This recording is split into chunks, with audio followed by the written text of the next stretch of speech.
जो education standard है that is very high. Academic के मामले में ये हमेशा से ही टॉप रहता है। और जैसे कि अभी 10th और 12th के सीबीएसई के रिजल्ट्स आए हैं, उसमें नवोदय ने टॉप किया हुआ है।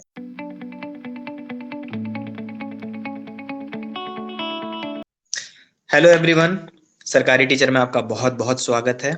मैं आयुष कुमार लहरिया आपके सामने लेके आया हूँ अपना खुद का experience related to TGT science and PGT biology for NVS recruitment.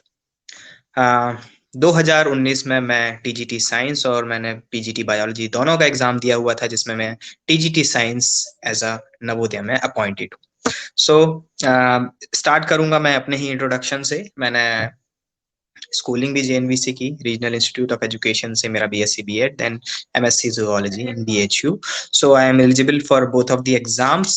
So before starting to the exam related queries, जो मैंने अभी कमेंट बॉक्स में पढ़ी, पिछले भी बहुत सारी क्वेरीज देखी हैं, जो बेसिक जानकारियां हैं उसमें मैं आपसे डील करना चाहूंगा। और मैं बताना चाहता हूँ कि नवोदय एक बहुत ही अच्छा प्राइम इंस्टीट्यूट है। इंस्टीट्यूशन बहुत ही अच्छा है। इसमें आप देखेंगे कि जो एजुकेशन स्टैंडर्ड है that is very high. Academic के मामले में ये हमेशा से ही टॉप रहता है। और जैसे कि अभी 10th और 12th के सीबीएसई के रिजल्ट्स आए हैं, उसमें नवोदय ने टॉप किया हुआ है। तो मैं इसके लिए जो मेन रीजन है that is because of teachers and students cooperation. तो टीचर्स का रोल यहाँ पर बहुत बड़ा है, तो इसलिए यहाँ पर जो टीचर्स की रिस्पॉन्सिबिलिटी है वो भी बहुत ज्यादा बढ़ जाती है। तो जैसा कि एडवर्टीजमेंट में क्लियरली मेंशन्ड है कि आपको टीचिंग के अलावा और भी ज्यादा रिस्पॉन्सिबिलिटीज दी जाएंगी, तो बी प्रिपेयर फॉर दैट। यदि आप वो सारे चैलेंजेस ले सकते हैं तो आप बेशक नवोदय के लिए बहुत तैयारी करें। और being a teacher or being a student of Navodaya, I know the system. So बहुत सारे चैलेंजेस आते हैं, लेकिन लाइफ भी उस तरीके से वहां पर सेटल हो जाती है। एक बहुत अच्छा एनवायरनमेंट मिलेगा आपको जेएनवी के कैंपस में, ग्रीन एंड लश एनवायरनमेंट। बहुत ही ज्यादा जो स्टाफ के बीच में कोऑपरेशन बहुत अच्छा मिल जाता है। तो ये सब चीजों के कारण एनवीएस में जो लाइफ है वो काफी इजी भी हो जाती है। हार्ड स्टेशंस हैं, लेकिन वहां पर भी जो काम करना चैलेंजिंग है, लेकिन कुछ हद तक कहें वहां पे भी काफी अ, अच्छा एनवायरनमेंट है। तो नवोदय में तो ये सारे चैलेंजेस हैं ही, बट एक्स्ट्रा बेनिफिट ये है कि स्टूडेंट्स जो बच्चे हैं वहीं पर पढ़ भी सकते हैं। ये तो सारे सेंट्रल गवर्नमेंट के एम्प्लॉयज के लिए होता है। तो लेकिन जो नवोदय में सारे बच्चों को एडमिशन नहीं मिलता, स्टाफ वार्ड्स तो वहां पर पढ़ ही सकते हैं। तो आफ्टर 6 to 12 वहां पर उनका एजुकेशन काफी अच्छा मिल जाता है। साथ ही साथ नवोदय एम्प्लॉयज को 10% जो है उनको सैलरी में एक्स्ट्रा दिया जाता है ऑफ देयर बेसिक सैलरी। तो ये एक्स्ट्रा एडवांटेजेस है इन जेएनबी। अब मैं बात करूंगा eligibility for TGT science. TGT science के एलिजिबिलिटी के लिए बहुत सारे कंफ्यूजन हैं regarding the subject combination, regarding the percentage. तो ये ध्यान रखें, बॉटनी, जूलॉजी, केमिस्ट्री, ये 3 सब्जेक्ट्स तो होना जरूरी है। बॉटनी, जूलॉजी, केमिस्ट्री में जो बॉटनी और जूलॉजी है ये कंपलसरी है, केमिस्ट्री भी कंपलसरी है। यदि किसी का ये तीनों साल नहीं है ग्रेजुएशन में, ओके, 2 साल ही है, तो जो तीसरे 3 साल तक 2 सब्जेक्ट का कॉम्बिनेशन होना जरूरी है। यदि ये कॉम्बिनेशन नहीं है तो they are not eligible. Particularly बहुत ज्यादा कंफ्यूजन रहता है, यदि आप एलिजिबल सब्जेक्ट कॉम्बिनेशन में नहीं है तो आप फॉर्म बिल्कुल भी मत भरिए, वेस्टेज ऑफ मनी होगा ये आपके लिए। साथ ही साथ जो ऑनर्स डिग्री वाले हैं, यदि उनके 2 सब्जेक्ट 2 साल तक हैं, कुछ भी हो सकता है, वो केमिस्ट्री होना जरूरी है उसमें, बॉटनी जूलॉजी हो सकता है, बॉटनी केमिस्ट्री हो सकता है, जूलॉजी केमिस्ट्री हो सकता है, 2 साल 2 सब्जेक्ट होना जरूरी है, तभी जाके वो एलिजिबल होंगे for the post of TGT science. PGT biology के लिए मैं आपसे इसी वीडियो में आपसे लास्ट में डिस्कस करूंगा। उसके बाद आता है सीटीईटी और उसके साथ पेपर 2 और साथ ही साथ बीएड की डिग्री। तो ये बात बता दूं कि टोटल जो चाहिए आपको चाहिए 50% इन ईच ईयर, सभी सब्जेक्ट में 50%। यदि 50% के नीचे हैं तो ये क्राइटेरिया आपका जो आप हैं उसके लिए एलिजिबल नहीं रह पाएंगे। अब बात करूंगा मैं क्वेश्चन पेपर के पैटर्न में। जो फर्स्ट है दैट इज जनरल अवेयरनेस। इसमें बेसिक क्वेश्चंस ही आएंगे, 10 मार्क्स के 10 क्वेश्चंस हैं। Then reasoning is for related to the mental ability and numerical problems, blood relations, simple questions इसके जो बाकी एग्जाम्स में पूछे जाते हैं, ठीक उसी तरीके के ये क्वेश्चंस हैं। टीचिंग एप्टीट्यूड 10 मार्क्स का, जो कि आप सीटीईटी में जिस तरीके से तैयारी किए होंगे सेम आपको यहाँ पर भी करना है, उसी टाइप के क्वेश्चंस आपको देखने को मिलेंगे। देन है सब्जेक्ट। सब्जेक्ट में आपका जो 80 मार्क्स का है उसमें एनईपी 2020 नेशनल एजुकेशन पॉलिसी के भी क्वेश्चंस को काफी एड ऑन किया जाएगा, उसके एप्लीकेशंस बेस्ड या फिर कहें उसके नॉलेज बेस्ड की पॉलिसी में आखिर क्या है, कैसा एजुकेशनल स्ट्रक्चर होने वाला है, क्या क्या उसमें न्यू न्यू इम्प्लीमेंटेशंस हैं, ये सारे क्वेश्चंस उसमें आ सकते हैं। Then third one, then last next one is language, और जो कि बहुत ही इंपॉर्टेंट है। ये पोर्शन हमें भले ही लग रहा है कि हम बहुत आसानी से स्कोर कर लेंगे, लेकिन इसके पे फोकस करना बहुत जरूरी है। ये टोटल 30 क्वेश्चंस आएंगे, 10-10-10 टीजीटीज में, 10-10-10 that is for first language, second language and third that is regional language. वहां पर मेंशन है कौन कौन से रीजनल लैंग्वेज आप ऑप्ट कर सकते हैं। तो ये 3-3 का है, और इसमें जो एलिजिबिलिटी रहेगी दैट इज 40%। इसका मतलब है 30 मार्क्स में से आपको 40% मार्क्स सिक्योर करना जरूरी है। यदि वो आप स्कोर नहीं कर पा रहे हैं, that means you are not eligible for the CBT. मतलब आपका जो है वो बाकी का पोर्शन चेक नहीं होगा, एवेल्युएट नहीं होगा। तो लैंग्वेज का पोर्शन बिल्कुल भी हल्के में मत लीजिए, इसको बहुत कंपल्सरली आप अच्छे से थॉर स्टडी करके जाइएगा। ग्रामर, हिंदी, इंग्लिश ग्रामर, या फिर आप जो भी रीजनल लैंग्वेज चूज कर रहे हैं उसकी जो क्वेश्चंस हैं, ग्रामर है, उसको आप वेल प्रिपेयर्ड करके जाएं, क्योंकि जो लैंग्वेज पार्ट है बहुत ज्यादा क्रूशियल है, बिना उसके बाकी का क्वेश्चन एवेल्युएट नहीं। सब्जेक्ट रिलेटेड मैं बता दूं, NCERT is sufficient, but NCERT को बस रीड बस नहीं कर लेना चाहिए, आपको सारी बुक्स की एक एक लाइन पता होना चाहिए। आप चीजों को रिलेट करके पढ़िए, उसकी थॉरो स्टडी कीजिए, अंडरलाइन कर करके पढ़िए, एक एक बुक को आप बहुत ज्यादा इंपॉर्टेंस देके पढ़िए। यदि आपकी एनसीईआरटी में पकड़ अच्छी है तो आप इस पेपर में अच्छा स्कोर कर लेंगे। साथ ही साथ आप कोशिश करें 6 to 8 तो अच्छे से देखेंगे, 9th 10th की सारी साइंस की बुक्स, और साथ ही साथ 11th 12th की भी कोशिश कीजिए कि फिजिक्स, केमिस्ट्री और बायोलॉजी, क्योंकि फिजिक्स का भी पोर्शन आएगा, क्योंकि आपको 6 to 8 फिजिक्स भी डील करनी है, तो वो सारे क्वेश्चंस आएंगे। अब मैं चलता हूँ अपने ही एक्सपीरियंस के बारे में। तो मैंने जो तैयारी की थी इसी क्वेश्चन पेपर के पैटर्न के बेस पे की थी। मैंने रिसेंट जो जीके था मैंने इतना वेल अलग से तो प्रिपेयर नहीं किया था, बट वही है कि मैं थोड़ा न्यूज़पेपर या न्यूज़ रीडिंग की हैबिट या थोड़ा बहुत करंट अफेयर्स हल्का फुल्का देख लेना, कोई कोई इवेंट होता है मैं उसी टाइम पे कुछ भी पढ़ लिए, तो उससे जो जनरल अवेयरनेस का था वो पोर्शन मेरा क्लियर हो गया। रीजनिंग एबिलिटी के लिए थोड़ी प्रैक्टिस की जरूरत है, मेरी इतनी नहीं थी, बट मेरे से ये क्वेश्चंस बन गए थे। लैंग्वेज जो पोर्शन था वो मेरा काफी अच्छा गया था। लैंग्वेज पोर्शन में टफ भी आया था 2019 में, और जो मेन इसमें थे कि बायोलॉजी ज्यादा आई हुई थी आई थिंक, तो बायोलॉजी का पोर्शन स्ट्रॉन्ग रखिए। एनसीईआरटी बेस्ड ही आया था। इस साल थोड़ा सा डिफिकल्टी लेवल बढ़ सकता है, नेगेटिव मार्किंग भी है, और कट ऑफ भी कम जाएगा, डेफिनेटली कट ऑफ कम जाएगा, क्योंकि नेगेटिव मार्किंग है, एक्यूरेसी देखी जाएगी। तो मैंने जो एनसीईआरटी बुक्स को मैंने 12th तक काफी अच्छे से पढ़ा, और मैंने एग्जाम के पहले भी थोड़ा बहुत उसे रीड कर रहा, और जो ग्रेजुएशन बेस्ड था वो भी नॉलेज मेरे काम आया। देन लैंग्वेज पोर्शन है जो ग्रामर थी, उसके लिए मैंने अलग से तो बुक कोई रिफर नहीं की थी, बट हाँ मैंने कुछ पेपर सॉल्व किए हुए थे लास्ट ईयर्स के, और लैंग्वेज रिलेटेड जो ग्रामर रिलेटेड थे वो थोड़ा बहुत बुक में रीड करके गया हुआ था। तो ये था क्वेश्चन पैटर्न, और इस तरीके से मैंने थोड़ी सी तैयारी की थी। तो सीबीटी में जो मेरा स्कोर था वो काफी संतोषजनक था, दैट इज 117.669। ये जो स्कोर था वो काफी बाद में बताया गया। इसमें मेरा जो सब्जेक्ट सारा जो है वो स्कोर है, this is of only CBT. CBT के बाद मेरा एग्जाम हुआ था सितंबर 2019 में। सीबीटी के बाद मैंने जो इंटरव्यू के लिए मुझे कॉल आया that is on February 2020, and मैंने इंटरव्यू फेस किया। मेरा डे 1 में ही इंटरव्यू था, मार्च में, और उसके बाद मार्च में जो मैं इंटरव्यू की डिटेल्स आपसे और शेयर करूंगा कि कैसे कैसे मेरा इंटरव्यू हुआ, कैसा गया। इंटरव्यू के बाद हमारा लॉकडाउन लग गया था, कोविड टाइम पीरियड था, तो एक बहुत लंबा गैप आ गया। उसके बाद जो नेक्स्ट इंटरव्यूज हुए वो बाद के कैंडिडेट्स के लिए शेड्यूल्ड हुए, और मुझे जून 2021 में रिजल्ट आने के बाद अक्टूबर में मुझे ज्वाइनिंग मिली। तो इंटरव्यू का जो एक्सपीरियंस था दैट वाज वेरी नाइस।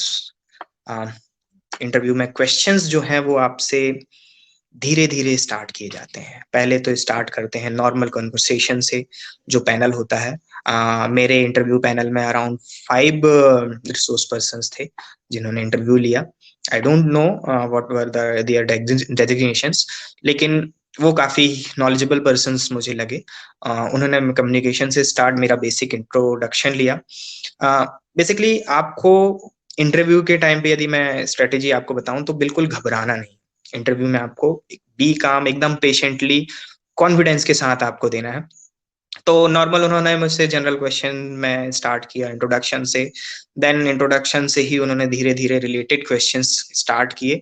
मुझसे पूछा फिर केमिस्ट्री के क्वेश्चंस, लाइमस्टोन से रिलेटेड, क्योंकि मैं बेसिकली सिटी ऑफ लाइम से हूँ। तो बेसिक क्वेश्चंस मुझे लाइमस्टोन से रिलेटेड पूछे गए केमिस्ट्री के।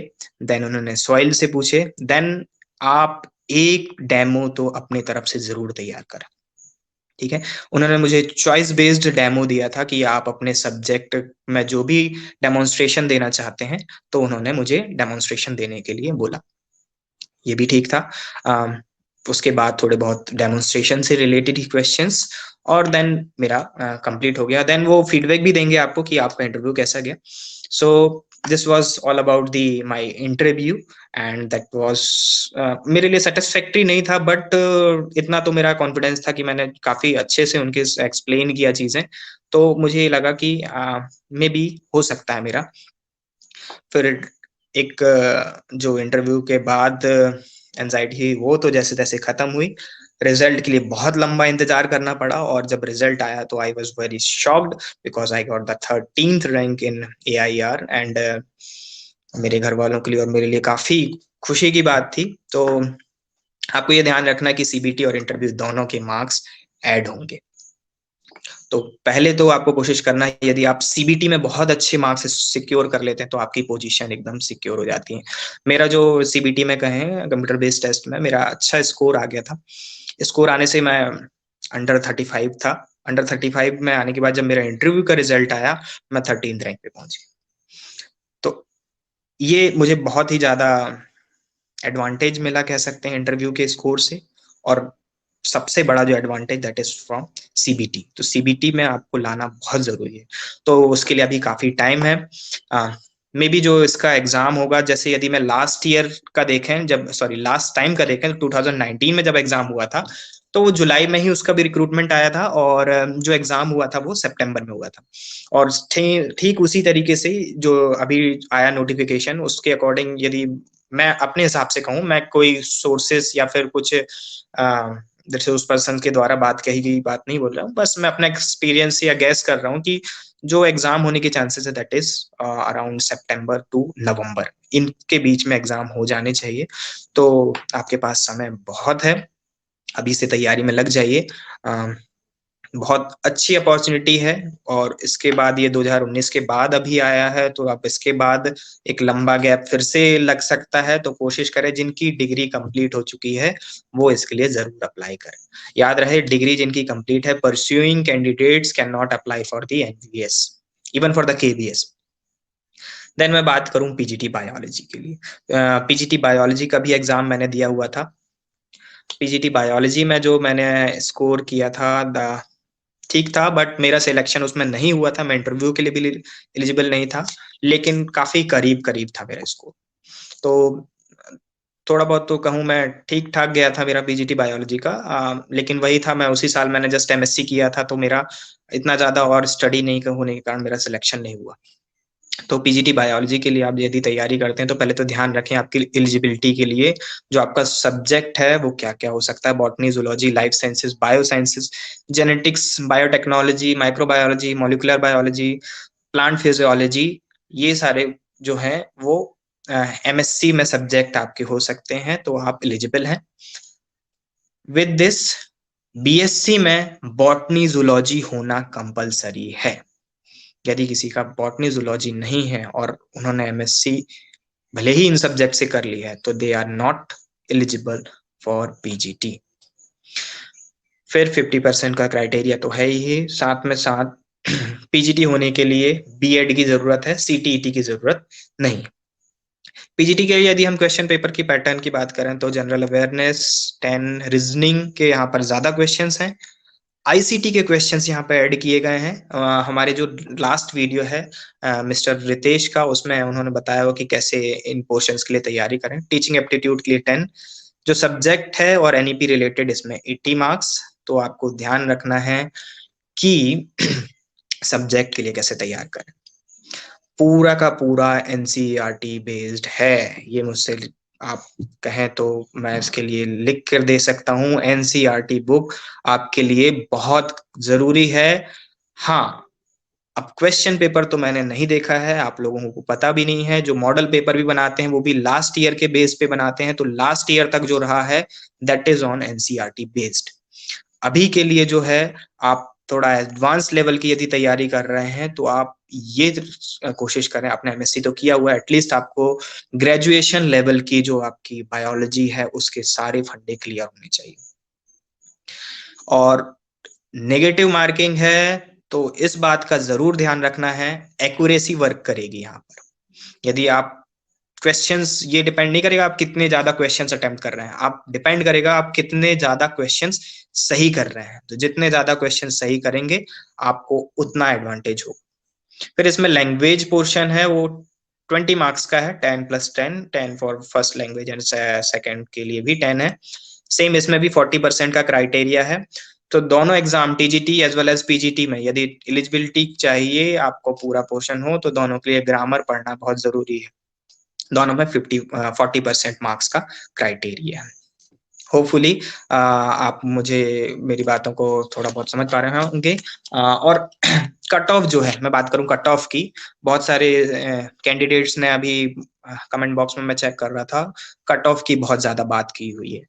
जो पीजीटी बायोलॉजी के लिए मैं बता दूं, 2019 में जो कट ऑफ था दैट इज 78.31। ये जो मार्क्स हैं दैट इज आउट ऑफ 100। अब 100 कैसे हुआ? जो आपका सीबीटी था, कंप्यूटर बेस्ड टेस्ट, उसका प्लस इंटरव्यू, इन दोनों का अलग अलग वेटेज लिया जाता है, इसे 100 में कन्वर्ट किया जाता है, और आउट ऑफ 100 जो 78.31 था वो पीजीटी बायोलॉजी के लिए कट ऑफ था।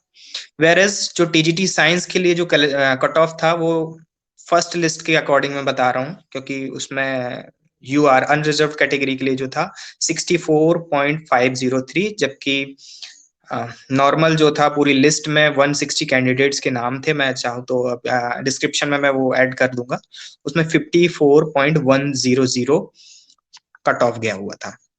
और जो फर्स्ट रैंकर था उसका जो मार्क्स थे दैट इज 75.076। तो इस तरीके से ये मार्क्स का डिवीजन था, इस तरीके से सिक्योर किए थे मार्क्स। और होपफुली इस बार जो है वो कट ऑफ शायद कम जाए, तो कोशिश कीजिए अभी से लग जाइए।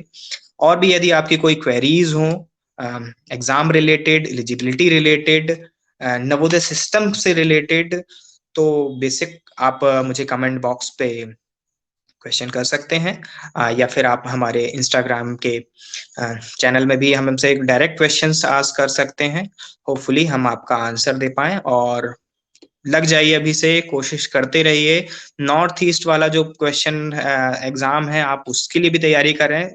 लोग बहुत ज्यादा ये डर जाते हैं कि नॉर्थ ईस्ट में पोस्टिंग मिलेगी, बहुत हार्ड स्टेशन है, वहां पर सर्वाइवल बहुत ज्यादा प्रॉब्लम होती है। क्यों क्यों ऐसा सोचना? अभी से, अभी हमारी प्रायोरिटी जॉब है। वहां पर 7 साल का लॉगिंग पीरियड है, एक आपको 7 साल में विद इन 7 ईयर्स आपको एक ट्रांसफर भी मिलेगा उसी रीजन में।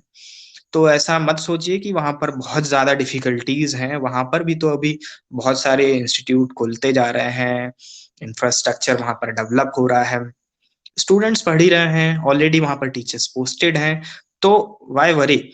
सो उसके लिए भी तैयारी करें, क्योंकि नॉर्थ ईस्ट, मैंने जैसा अपने स्टाफ मेंबर से सुना जिन्होंने नॉर्थ ईस्ट में अपना टेन्योर कंप्लीट किया है, they have very good experience in north east region. Shillong region उनके लिए काफी अच्छा रहा है। तो ट्राई करिए, यदि नॉर्थ ईस्ट वाले में या डायरेक्ट वाले में किसी में भी सिलेक्शन होता है तो आप ज्वाइन जरूर कीजिए। बस ये रहेगा, नवोदय में आपको थोड़ा सा एक्स्ट्रा एफर्ट करना पड़ेगा, स्टूडेंट्स के साथ कोऑपरेट करना पड़ेगा। स्टूडेंट्स और टीचर्स के बीच में जो आपको रिलेशन मिलेगा नवोदय में, शायद ही उससे अच्छा कहीं मिले। तो होपफुली आपको मेरी सारी बातें जेन्युइन लगी होंगी, ठीक लगी होंगी। तो यदि आपको कोई भी क्वेश्चंस तो आप कमेंट बॉक्स में मुझे क्वेश्चन भेज सकते हैं एंड हमारे चैनल के साथ बने रहें। कोशिश करेंगे हम और भी जल्द से जल्द और सारे टीचर्स के एक्सपीरियंस लाने की। सो स्टे ट्यून्ड बस with us. Thank you so much.